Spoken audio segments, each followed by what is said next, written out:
Okay, so as I said to some of you a few minutes ago, Raphael Flauger of UCSD is giving a colloquium about the early universe tomorrow, 3:30, room 125, Dane Smith Hall. These colloquia are part of your education.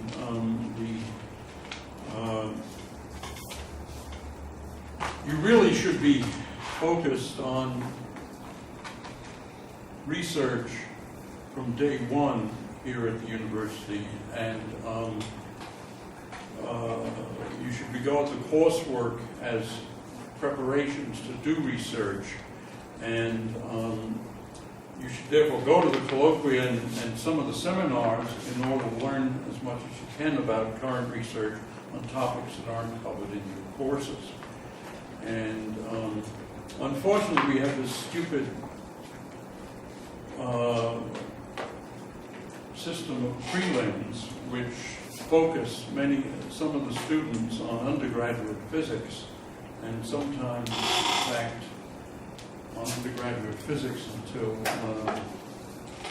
they've done 2 years of graduate work here, at which point they're already starting, they're ready to start that easy. So it's a terrible system, and one way to avoid to be focused on research is to go to colloquia on Friday afternoon. And of course, there are these other seminars, the quantum information seminars, the astronomy seminars, and the astroparticle seminars, which are sometimes, unfortunately, called UFAC seminars. Okay, so last time we were starting Fourier series, and one way to think about them is to imagine a set of kets that outer products of kets and that form an identity operator, and then we can consider inner products of position kets with these basis kets K, and these are of the form e to the I kx over square root of 2 pi. And so if we take the inner product of a position ket with a ket representing an arbitrary state in the space, then this is a sum of, or to put it, to go more slowly in 2 steps, this is x, the identity operator f, and so this is x, a sum on k, outer products of k, f, and so since xk is this is a sum e to the I kx squared root of 2 pi, and these are the coefficients, and these are the coefficients, or the inner products of the f states and the k states. Yes? So where does the fact, so the inner product of x and k equals that, is that like an assumption, or did we show that last time, or? Well, I'm defining what the kets, I'm defining what these kets are, and in a sense what these are by this inner product relation. So you're defining another relation, though, is an integral from 0 to 2 pi dx of these outer products should be 1.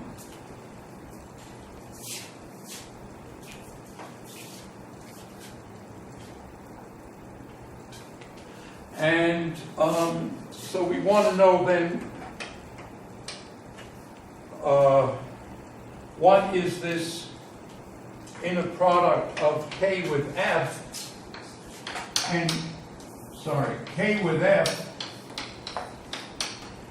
is, of course, k the identity f, and this then is k integral 0 to 2 pi dx, these outer products of x states with f. And so this is an integral.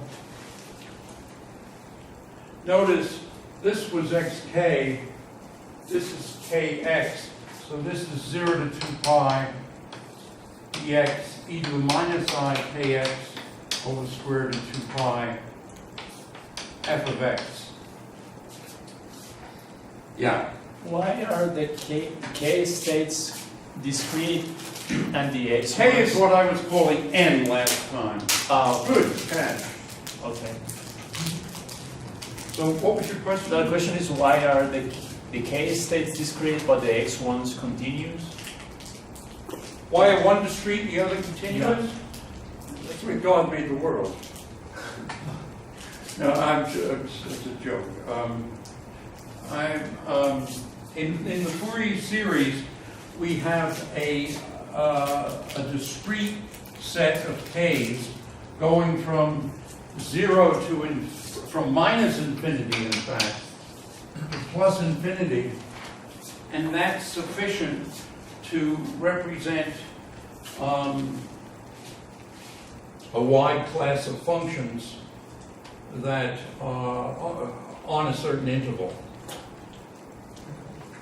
So if the function is smooth, then one can represent it by a Fourier series. If it's not smooth, one can do a pretty good job of representing it.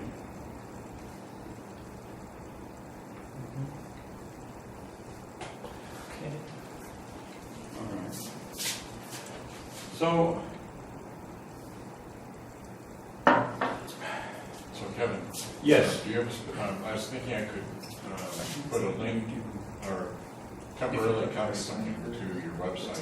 Sure. Okay. In fact, I even have a thing called Hub And the Hub X. 466. Uh-huh. If you can go into the directory math and do Hub 466 space pm3.pdf. PM3.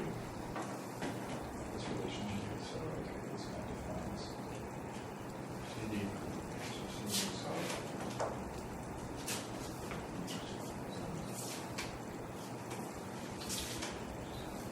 Okay, so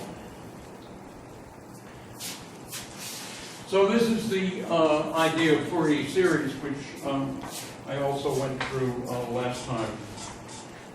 It was Joseph Fourier who invented these, and he lived from 1768 to 1830.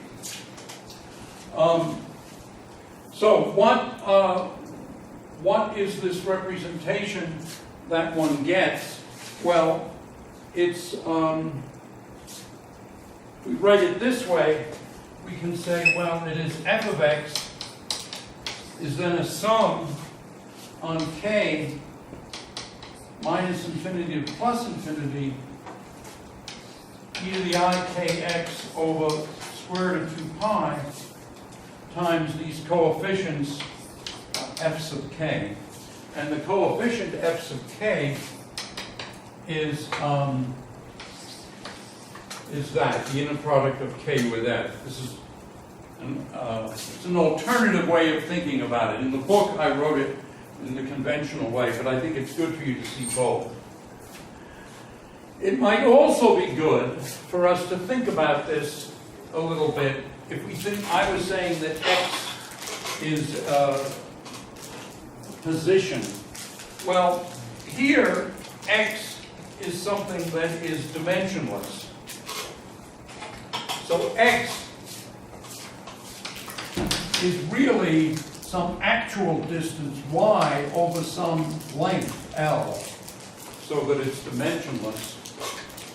And then kx is then k times a distance y over L. And what we can write this as py over h bar.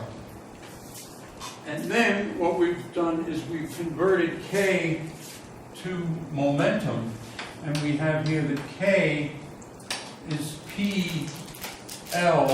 over, let's see, okay, p, So Kx is, and that's Py over H bar, because this is dimensionless. And so I'm getting that K is then P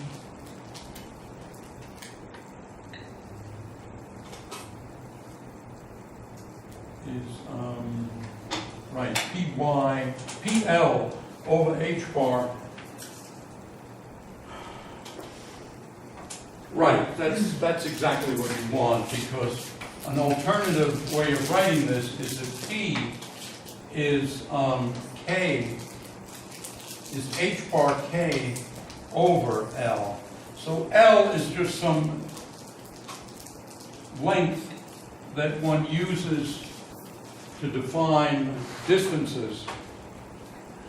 And so, in other words, we can think of this e to the I kx as either as a Fourier series, x being a dimensionless real variable, k being an integer, or we can say, well, k is really a momentum times some length unit divided by h bar, and x is some distance divided by a length unit. So k and y are dimensionless. What many physicists do is they just work in natural units, and they can think of this kx in a very flexible way. You can think of them both as being dimensionless, or you can think of this as actually momentum, this is actually distance, and there's an h bar here that's dimensionless because in natural units h bar is 1.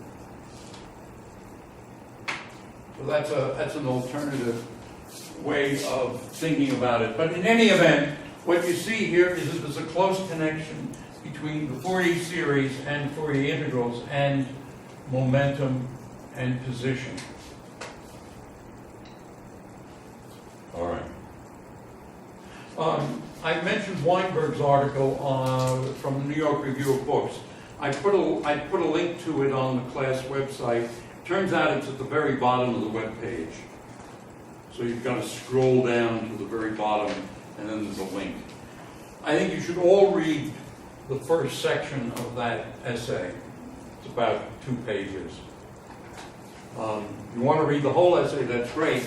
And if you plan to go into quantum information theory, you should read the whole article. If, on the other hand, you just want to get straight waves and particles, read the first section. Okay, Kevin, okay, was it under papers? Oh, yeah, papers, math. 466. Yeah. No, just papers, math. Oh, okay. Go to papers, math.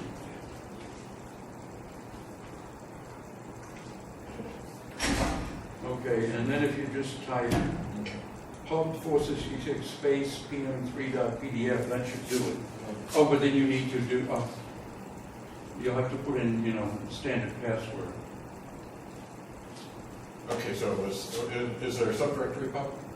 Or is that? No, pub 466 is a script. Oh, I see. Type it. Okay, pub 460. Okay, so it's /pub. No, all right, here, let me do it. Yeah.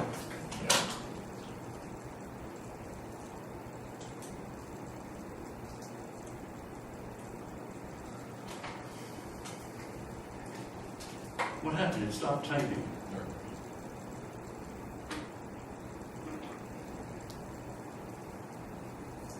With something very slow here. All right, so now we should be able to go to the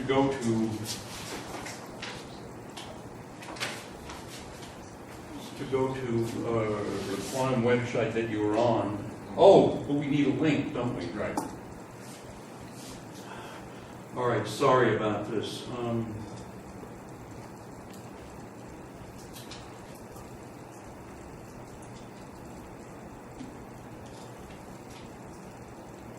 Okay, so, all right, can you VI the index and put in a link to, an href and a link to just /pm3.pdf? PM3.pdf. PM3.pdf, okay. And Sorry. That will be in the root. It'll be right where index is. Okay. So PM3, it's all lowercase? Yeah, yeah. Okay. Sorry. Where's my chart? I have a nice piece. Okay, now,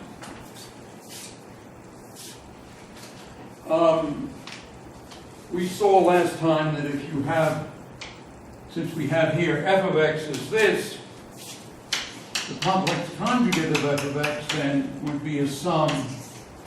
And let me switch from k to n. So n goes from minus infinity to plus infinity. It would be fn complex conjugate e to the minus I n x over the square root of 2 pi. And now, though, we can change this to e to the I n x by changing n to minus n.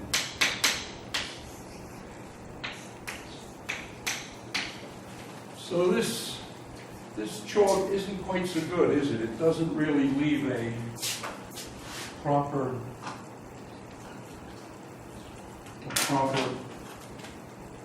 image on the board. Let me try.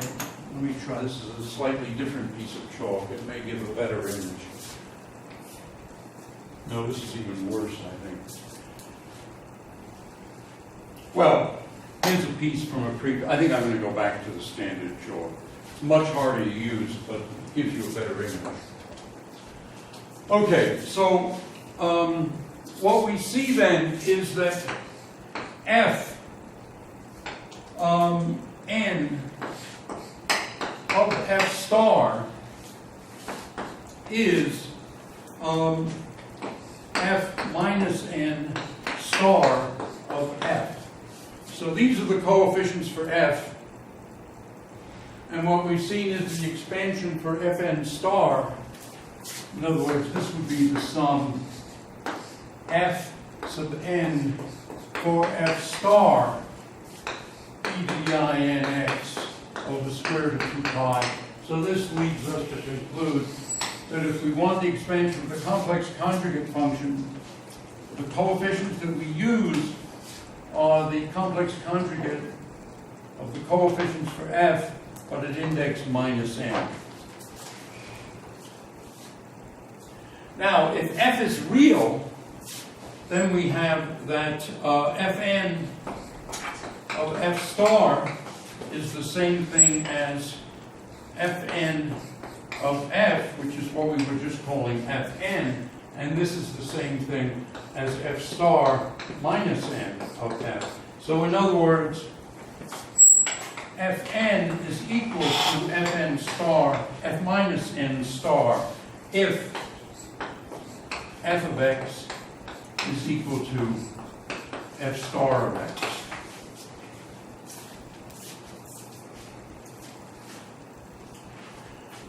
And there's one Fourier series that's really simple to write. You just write exp of e to the ix, and that is a sum 1 over n factorial e to the I n x. So then if f of x is this exponential, f sub n is just 1 over n factorial. For n greater than or equal to 0, and fn is equal to 0 for n less than 0.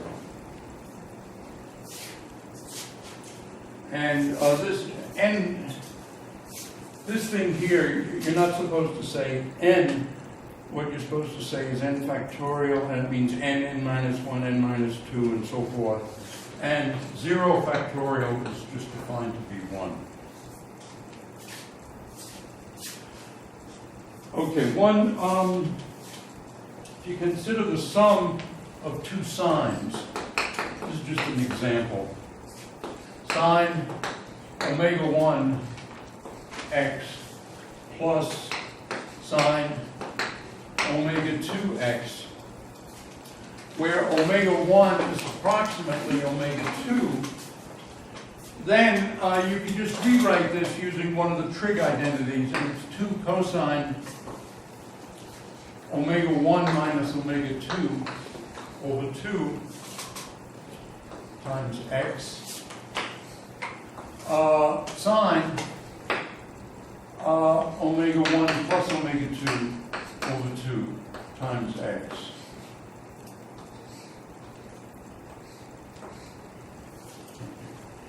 Now, this is an example of what's called beats. And in particular, if you have two singers that are singing that are hitting the same note, what you will hear is a sort of throbbing, and those, of course, are beats. I'm sure you've seen this. I graphed this for the case of omega 1 equal to 30 and omega 2 equal to 32. And I guess we don't have a connection with the computer yet, so this is what one has.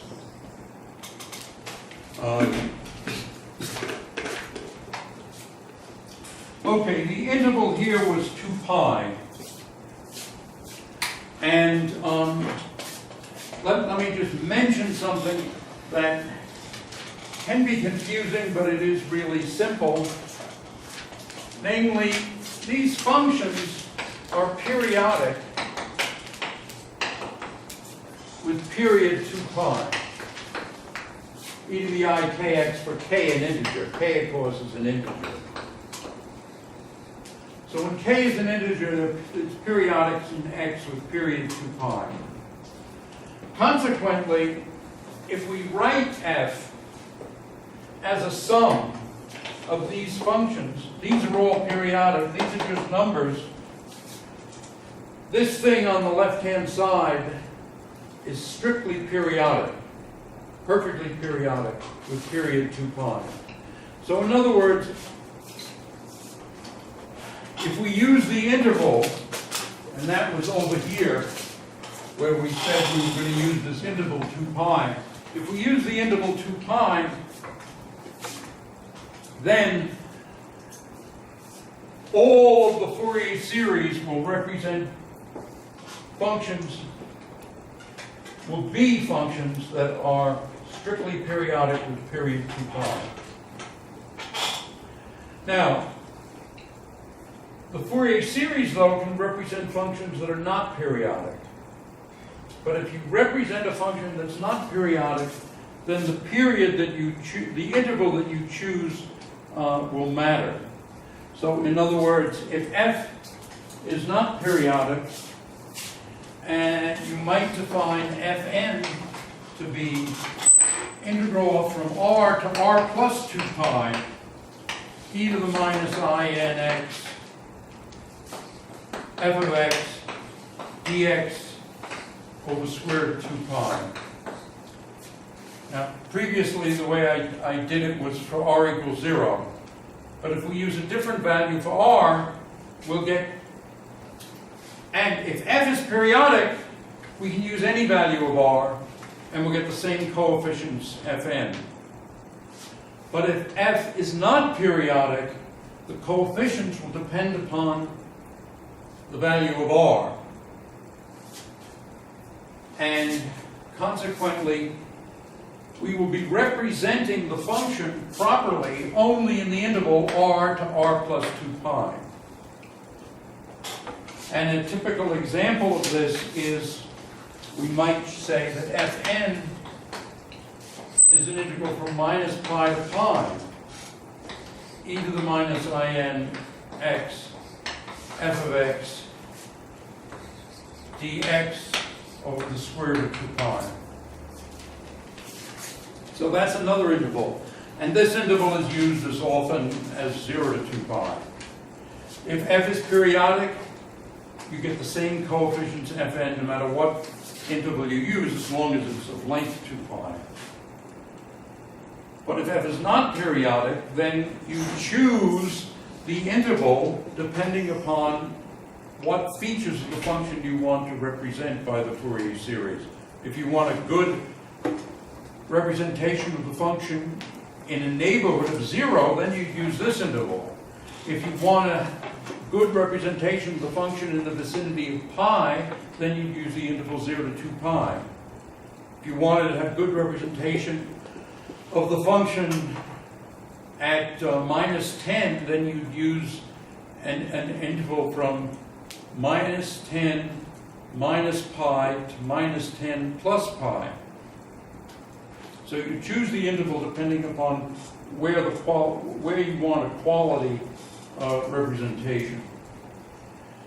There's also the issue of where to put the 2 pi's. Here, all right, let me come over here then. Over here, we've got the 2 pi's here in the expansion, and then we have the 2 pi's here where we compute the coefficients. So we've got to put the square root of 2 pi's both places, and also it's more complicated to write square root of 2 pi than to write just 2 pi. On the other hand, the advantage of writing square root of 2 pi in both places is you don't have to think where you put them, you just put the same thing in both places. That's the advantage of the square root of 2 pi notation. But what people often do is something quite different. They might say, so if you just don't want to see a lot of 2 pi's, then you can write it this way. dn, n equals minus infinity to plus infinity, e to the I n x. And then dn will be 1 over 2 pi, integral 0 to 2 pi, dx, e to the minus I n x, f of x. So here, you've chosen to have formulas that look kind of neater. They look neater because you just have 1 2 pi, no square roots. So that's one way of doing it. Another way of doing it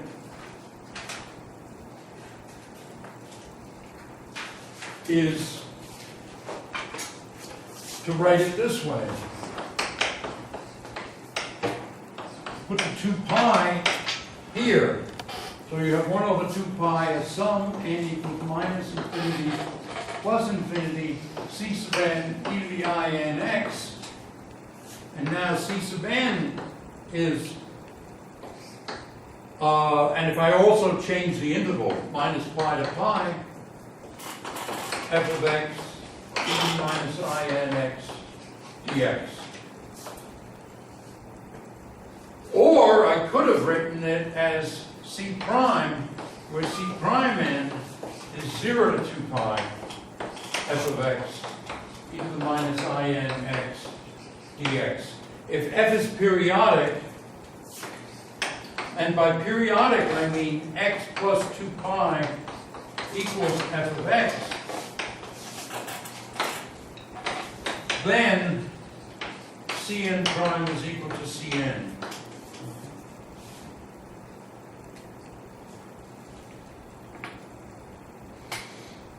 All right. Now, there are various examples.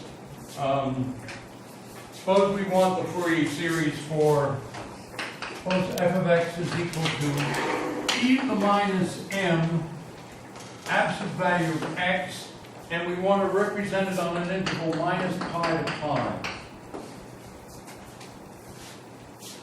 By the way, let me remind you of the mathematical notation. This means the open interval, we're not including the point pi and minus pi. On the other hand, we write it this way, then we're including the points pi and minus pi. It's just some notation.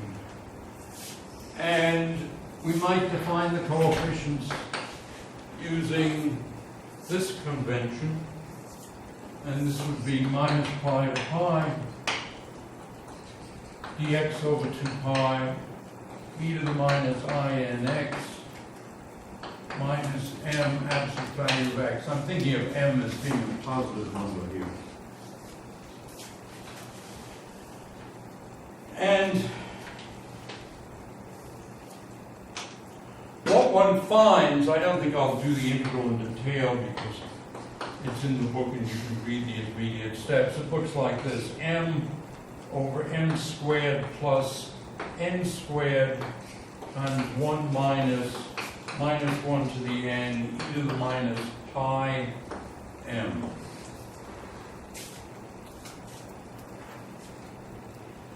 And if we now write the Fourier series, it looks like this: e to the minus mx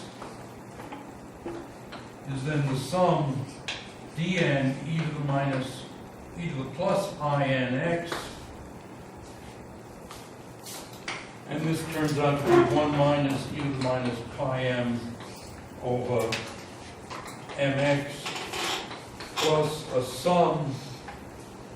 Now, this function is real, and consequently,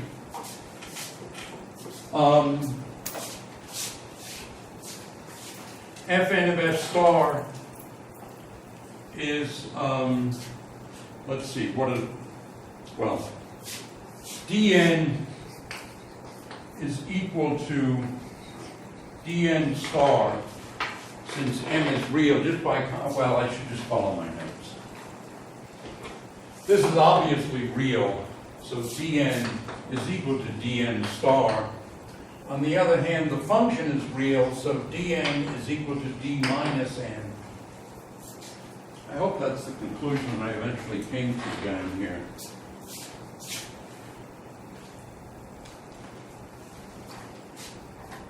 Yeah, f sub n is f sub minus n star if f is real, but here the star doesn't have any effect, so fn is f sub minus n. So if the coefficients are real, then they have to be even in n if the function is real. And so we have dn equals d minus n equals d minus n star because the function's real. And so we can do this sum from simply n equals 1 to infinity. This is the n equals 0 term.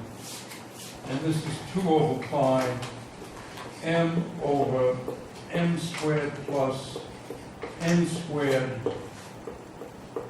times 1 minus 1 to the n e to the minus pi m. And now this turns out to be, well, cosine nx. That's because you can take, since d of n is equal to d of minus n, you can just take 1 d of n and you have e to the inx and e to the minus inx. You combine the two together, you get a cosine. Because of course cosine nx is equal to 1/2 e to the inx plus e to the minus inx.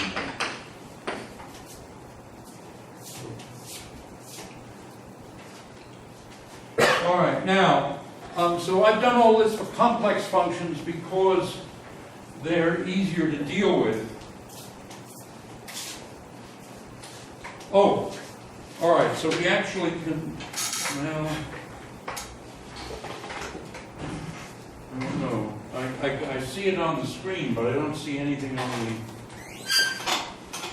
on that screen, so I think we'll just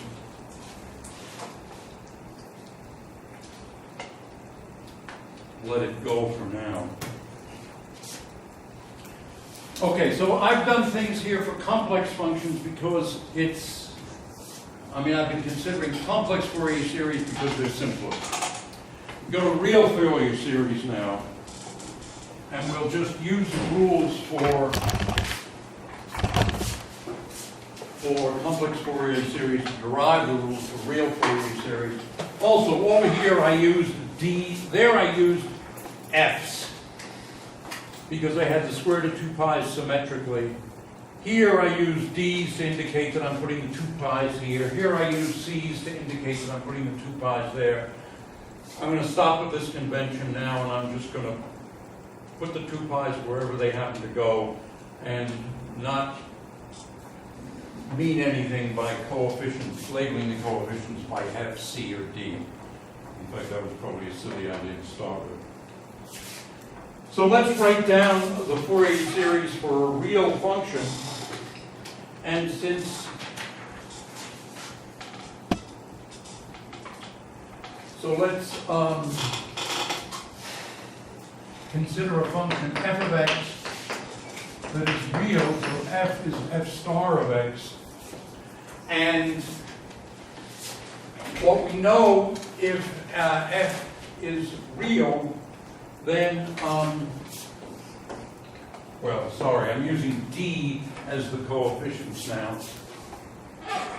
And so d sub minus n is equal to d sub n star. And in particular, that means that d0 is d0 star, so d0 is real. And the other ones, the coefficient of minus n is the complex conjugate of the coefficient at n. Okay, so you've got it set up then so that it works. Yeah. All right, let me just display a couple of graphs and so is this the PDF? Yeah. Okay, so then to get, all right, so there's no way of getting there. Oh, wow, all right, there we are. Okay, hold on. So here's the beats thing. Thanks, that's wonderful. So that's the beats example. And by the way, if this were the wave function for a photon or an electron, let me just clarify something that many people get confused about. They say the electron has particle properties and wave properties. And that's actually wrong. The electron is a particle. It's very small. In fact, it's so small we don't even know how small it is. What the wave function represents is the probability amplitude for the electron being found in a particular place. And so what we see here is that this wave, if this were the wave function for a photon or an electron, then the chance of finding the photon here would be big, here would be big, here would be big, here would be big, here would be small, here would be small, here would be small. Okay. And in fact, it's actually more complicated than this. It would be big here, but right in between, and big there, but right in between is where the thing crosses the origin, and so it'd actually be small right in between. So the wave function tells you where the particle is likely to be, but the particle is a particle, it's not a wave. And the thing that has wave properties is the description of where the particle is likely to be. Anyway, Weinberg goes through that in detail in the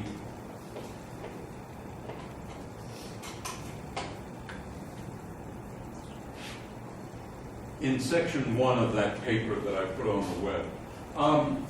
So this is an example of a function I did there, e to the minus mx. If you take m equal to 2, then this is the Fourier series for it.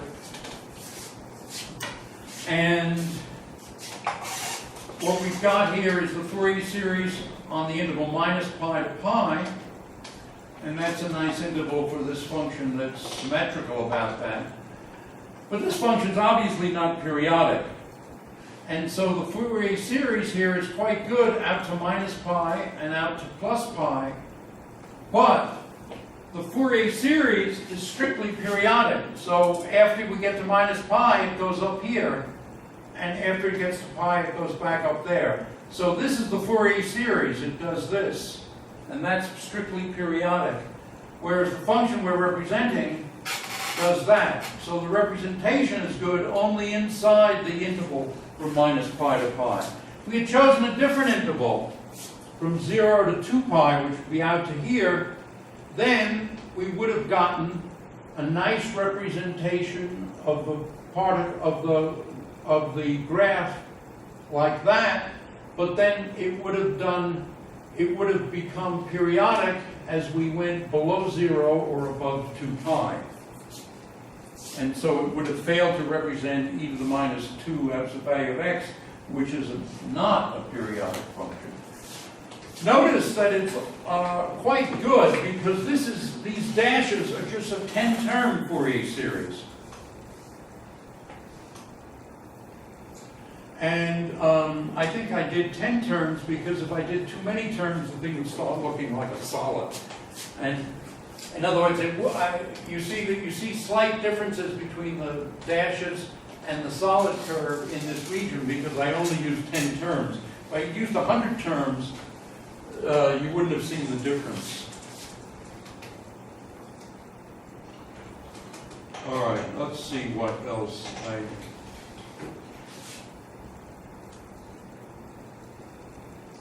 just want to get to the next figure.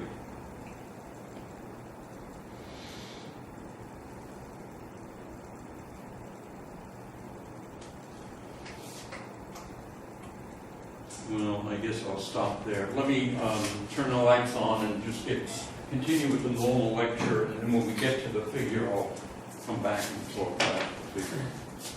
I have a question. Yeah. So, like, the way we're writing the Fourier series, it can be used to represent a function on the interval 0 to 2 pi. If you wanted to represent a function that was periodic not on 0 to 2 pi, but maybe from like 0 to L, can you just apply like a change of variables? Yes. Yes. We'll, in fact, I hope do that this afternoon. Okay. But that's an important question. Yes, absolutely. Okay, so let me do the real Fourier series business.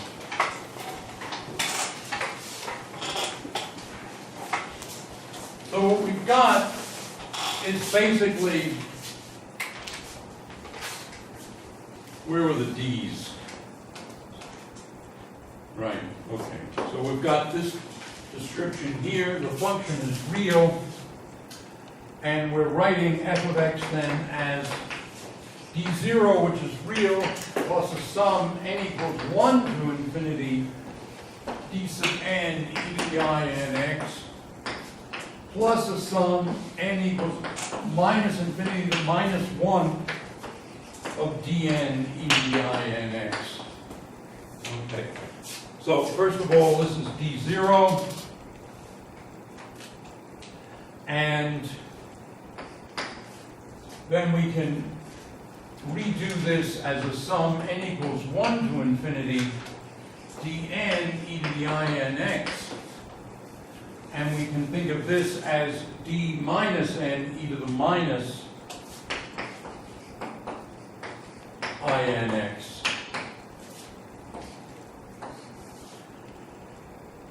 And we can think of that as 0 plus a sum n equals 1 to infinity dn e to the I n x plus dn star e to the minus I n x.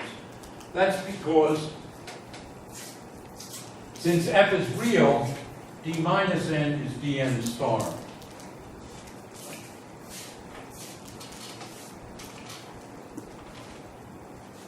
Now, if we expand e to the I n x in terms of cosines and sines, what we get is d0 plus a sum n equals 1 to infinity dn times cosine nx plus I sine nx plus this one, dn star cosine nx minus I sine nx. Okay. Now we combine these terms, the cosine terms and the sine terms, and what we get is d0 plus a sum n equals 1 to infinity dn plus dn star times cosine nx plus I dn minus dn star times sine nx. Okay, so this is the expansion for a real function. And you notice that dn, if dn is complex, dn plus dn star, real. Now here, dn is complex, dn minus dn star is imaginary, but you hit it with an I and you make it real. And what people normally do, instead of writing something like this, which is kind of clumsy, is they say, let dn be 1/2 an minus I bn, where an and bn are real, and so an is then equal to dn plus dn star, so that's this thing, and bn is equal to I dn minus dn star, which is that thing. And so now the expansion to a real function f of x is a0 over 2 plus a sum n equals 1 to infinity an cos nx plus bn sine nx.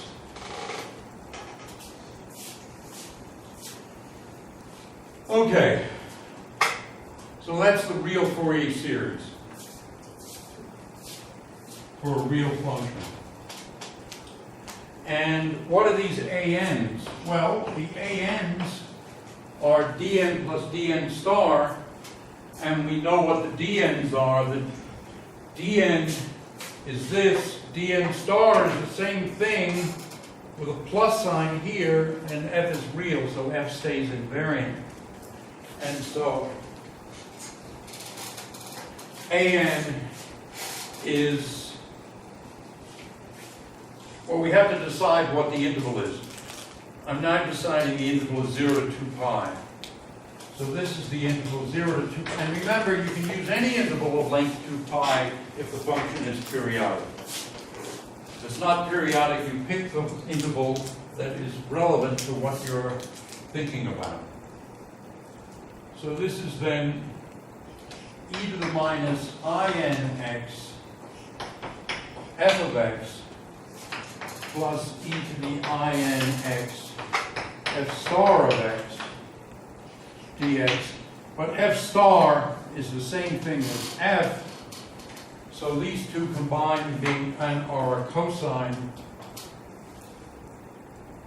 And so this is integral 0 to 2 pi 2 cosine nx f of x, and I forgot that in this notation we have a 2 pi here. So I chose, in other words, because I didn't want to have 1 over root 2 pi, I didn't want any 2 pi's here because I had to write these coefficients so many times. I would have had to have written 12 pi or 16 pi or something. And so the pi's are coming in here, dx over 2 pi, and so this is integral 0 to 2 pi, 1 over pi, because the 2's cancel, cosine nx f of x dx. So once again, if you choose the interval to be 0 to 2 pi, and if you choose to write the coefficients, the formula for if you choose to write the Fourier series without 2 pi's, then the expressions for the coefficients are 1 over pi for the a's, and the b coefficient, bn, is 0 to 2 pi I e to the minus inx minus e to the inx over 2 f of x dx over pi. I've taken the 2 pi and separated the 2 from the pi. This then is, if you bring the I down, you get a minus sign. The minus sign flips this around, and so that's a sign. So this is integral 0 to 2 pi sine nx f of x dx over pi. Okay, so for the real Fourier series, instead of 1 over 2 pi, you just have 1 over pi. And the Fourier series looks like this. And there are no 2 pi's in the Fourier series because of the way I chose to do it. The only thing that's a little odd is that A0 comes in with a 1/2.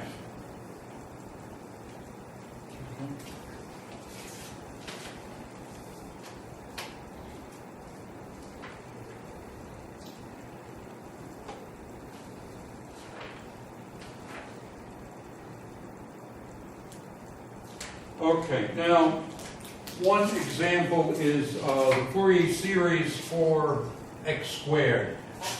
And the coefficients, well, if you do the, well, first of all, if you're going to do the Fourier series for x squared, you notice that first of all, x squared is obviously not periodic.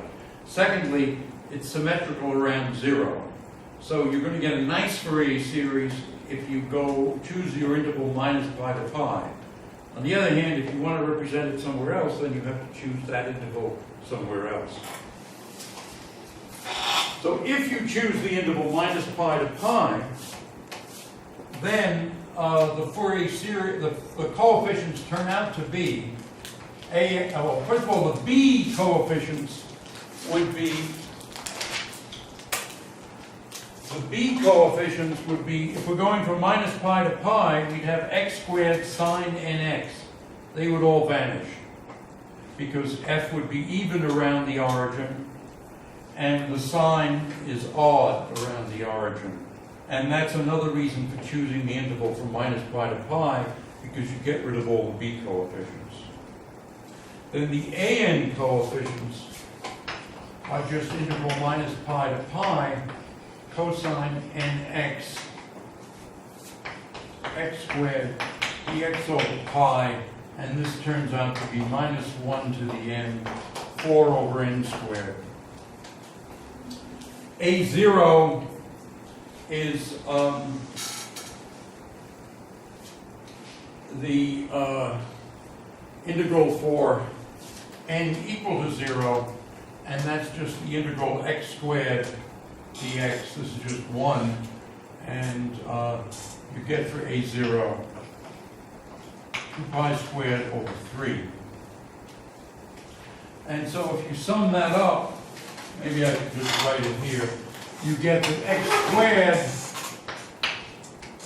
I'll write it this way, it is pi squared over 3, because the 2, you divide by 2 over here, pi squared over 3 plus 4, sum on n equals 1 to infinity, minus 1 to the n, cosine nx over n squared. And if I get this stupid thing to wake up, there we are. Okay. Here what you're seeing then is the Fourier series for x squared, and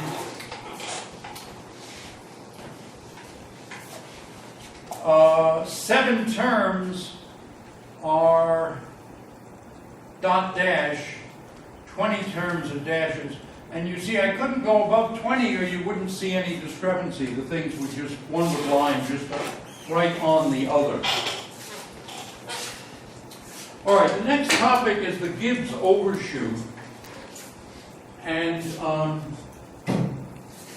how many saw the movie at some point? What is it, Amistad? Is that the name of it?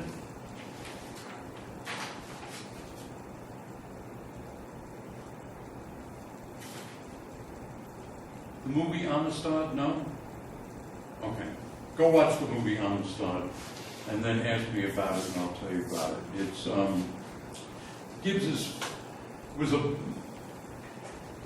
slave ship, and the Africans revolted in the Atlantic Ocean somewhere, and they managed, as they got near North America, they knew that slavery occurred in the South, so they kept directing the ship north and landed somewhere in Connecticut. And Gibbs's father defended the Africans against charges of mutiny, piracy, and so forth. And I think he got them off, but it's been a long time since I saw the movie. Anyway, so Gibbs's father was a linguist, apparently. Gibbs was a professor at Yale at some point, and Yale treated Gibbs very badly, actually. And they didn't appreciate him at all. And he was, at the time, the greatest physicist in the United States. But at Yale, they had no appreciation. Young Ron told a nice story about that. But I don't think I should try to do it now. What's the Gibbs Overshoot? Well, it's basically, if you try to represent a function that's not periodic by means of Fourier series, then you're going to get into trouble at some point.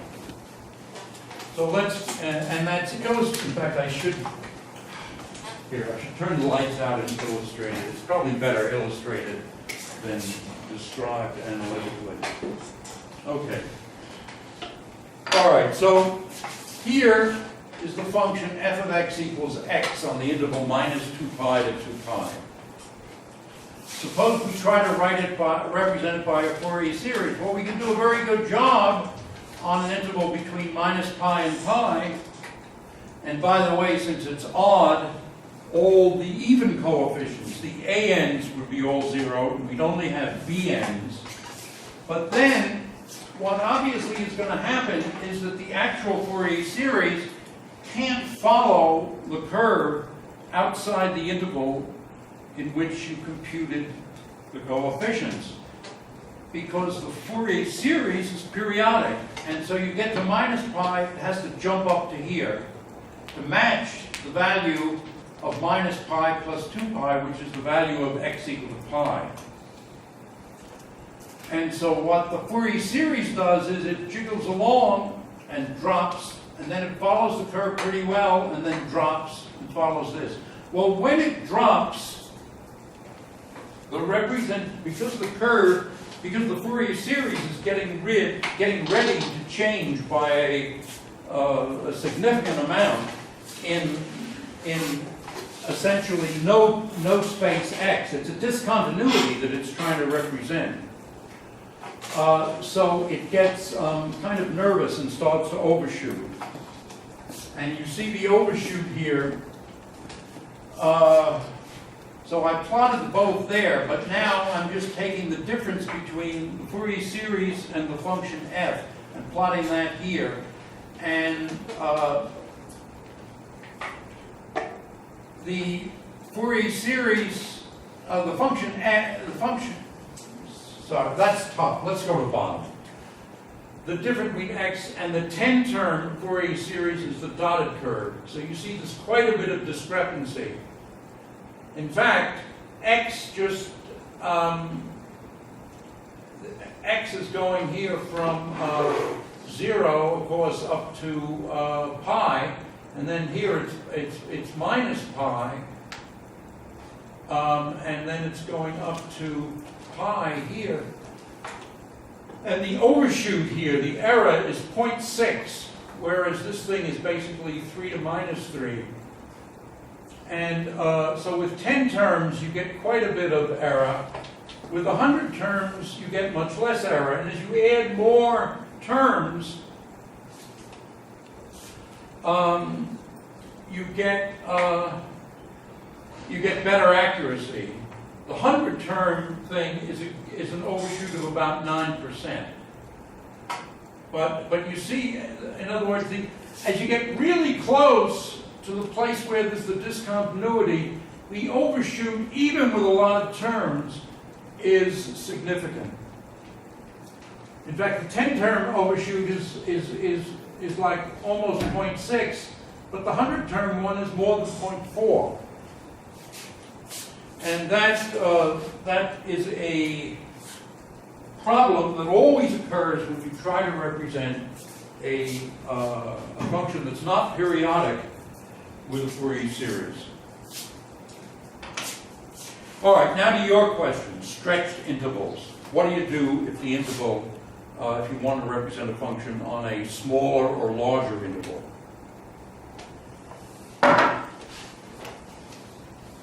So what you do is you pick an interval of length L, and so you pick phase factors that are orthonormal on an interval of length L. And in fact, these are the functions e to the I 2 pi nx over L. And on the interval 0 to L dx, these are orthonormal. So e to the I 2 pi nx over L divided by now square root of L, complex conjugate, sorry, e to the I 2 pi mx over L divided by square root of L dx. This is delta nm. You can see that if n is equal to m, the phase factors cancel and you just integrate 1 over L from 0 to L, so you get 1. On the other hand, if these phase factors, if n and m are not the same, then you're just integrating a phase factor that's periodic on the interval L.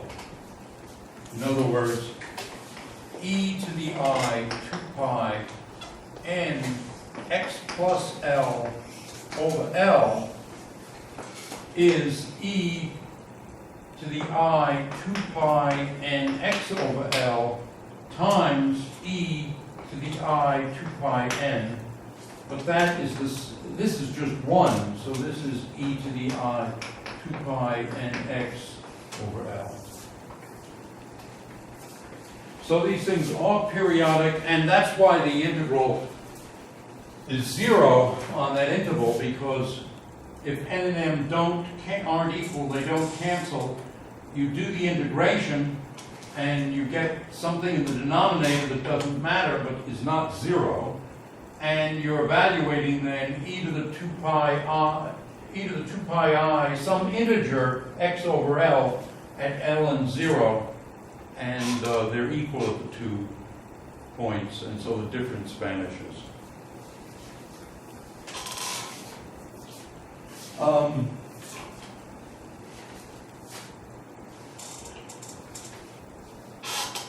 Okay, so the Fourier series then is f of x is equal to a sum n equals minus infinity to plus infinity f sub n e to the I 2 pi n x over L over the square root of L, and then f sub n is integral 0 to L e to the minus 2 pi I n x over L square root of L f of x dx. Okay, so these are the Fourier series rules for an arbitrary, an interval of arbitrary length. You can call these stretched Fourier series. And of course, what you can do is you can say that if f is periodic with period L, then f of x plus L is equal to f of x, and consequently Fn, you can change the interval from, instead of 0 to L, you can do R to L plus R, e to the minus 2 pi I nx over L f of x dx square root of L. This is equal to that if f is periodic with period L. Okay. And if the function is real, then you have the analog of these relations. But because we've got these, because we've got a stretched interval, the coefficient, the Fourier series is f of x is again a0 over 2 plus sum n equals 1 to infinity a sub n cosine 2 pi nx over L plus b sub n sine 2 pi nx over L. And now a sub n is equal to 2 over L, integral 0 to L, dx cosine 2 pi nx over L, f of x, and b sub n is 2 over L, 0 to L dx, sine 2 pi nx over L, f of x. Now, what's really important is to imagine copying this many times so that you get, so that you can represent functions of several variables. And I think I can squeeze these formulas in over here.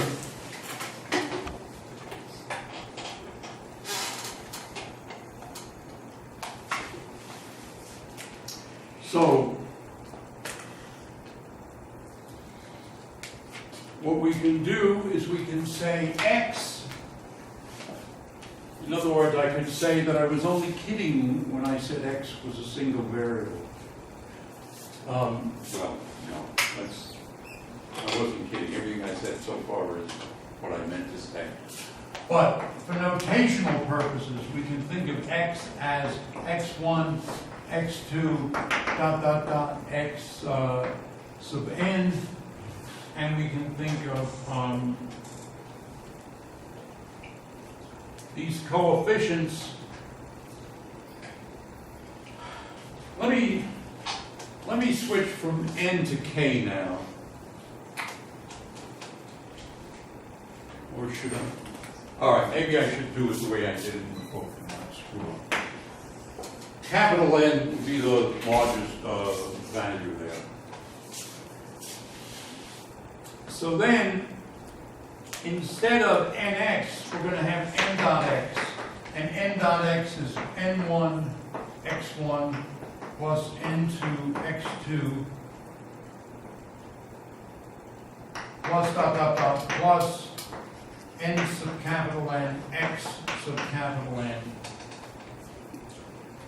And now the Fourier series is f of x is equal to sum n1 goes from minus infinity to plus infinity, sum n sub capital N goes from minus infinity to plus infinity, f sub n, whereby n I mean n1, n2, n sub capital N. And this is multiplied by e to the I, and I'm now using pi, e to the I pi n dot x over L, and I'm dividing by 2L to the capital N over 2. So, in other words, you're supposed to read this thing as this is equal to Fn times the exponential divided by that. That's the Fourier series. Question? Yeah, and that n on the n on the Fn is it's like basically you're representing n like capital N indices. Like That's each right. coefficient would have capital N. That's right. F sub n is F sub n1, n2, n sub n. So it depends upon n integers. And then that F sub n let me see, I want to erase with a dry eraser because I don't want to wait for the board to dry. So now f sub n is integral from minus L to L. So you might have noticed here that there wasn't any 2 here. The reason there wasn't a 2 here is that I made L twice as big. Letting L be twice as big means we can integrate from minus L to L. And this is dx1, dx2, dxn e to the minus I pi n dot x over L divided by 2L to the n over 2 f of x. Okay, so that's the Fourier series. That's the stretch Fourier series in n dimensions. And what I did over here was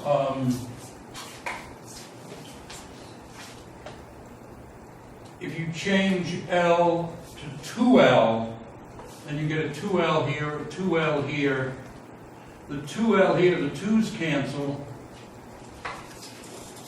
The 2's cancel up here, and you have a 2 there. So that's, and I did that because one can,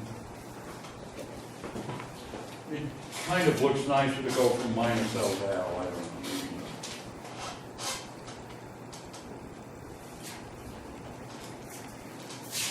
Okay, now,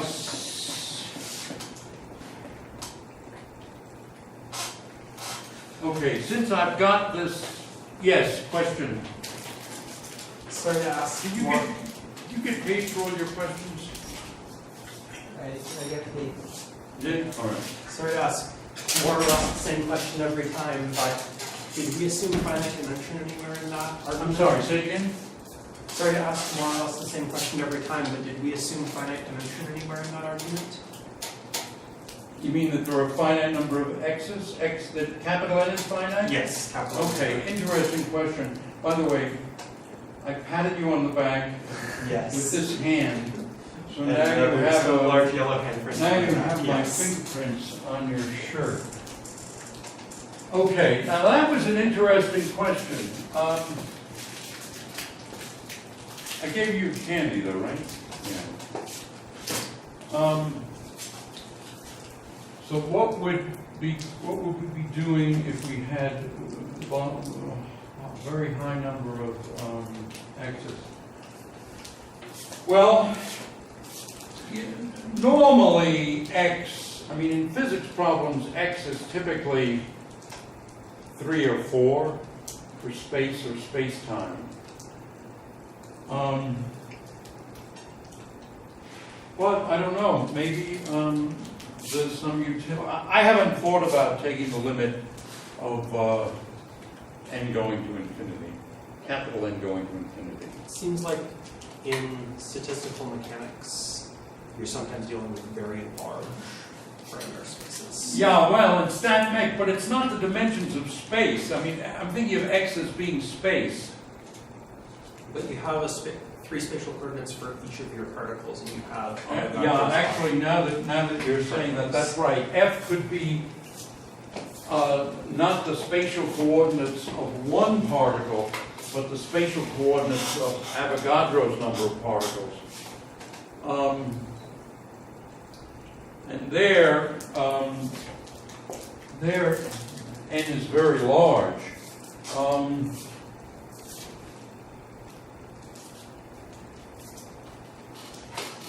Actually, when you do quantum field theory, sometimes you do take the limit of the number of particles going to infinity.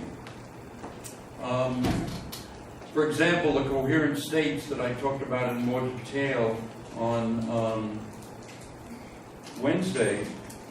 Remember, the states, this alpha was e to the minus a half alpha squared. This is just for one mode, mind you. n equals 0 to infinity alpha to the n over the square root of n factorial, the state n. Well, this is a state of n photons in a particular mode. For example, this laser, to a high approximation, is sending out photons in a particular momentum, the direction I'm pointing them at, and a particular frequency, the red, whatever that frequency, whatever the momentum is, it's around 2 electron volts in energy, or something 1.5. And in fact, since we're representing it by a good approximation, it's a coherent state. The ideal coherent state has the ends going to infinity. So that's an infinite number of photons, an unlimited number of photons.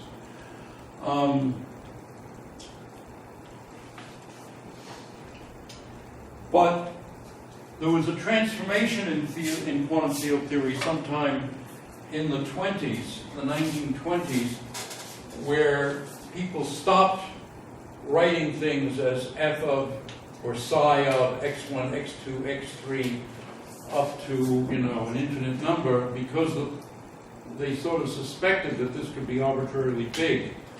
They switched to a different notation, the field notation. So I don't know. I mean, you could explore that. There might be some utility in doing so. Certainly, quantum field theory is loaded with infinities, and that's a problem. Any way you can get rid of the infinities would be very nice. And they're essentially, I think, though, due to a description in which we take space-time and try to represent phenomena on arbitrarily small scales. And that is, that's trying to do something that's kind of absurd. All right, we can turn this thing off because we're out of time.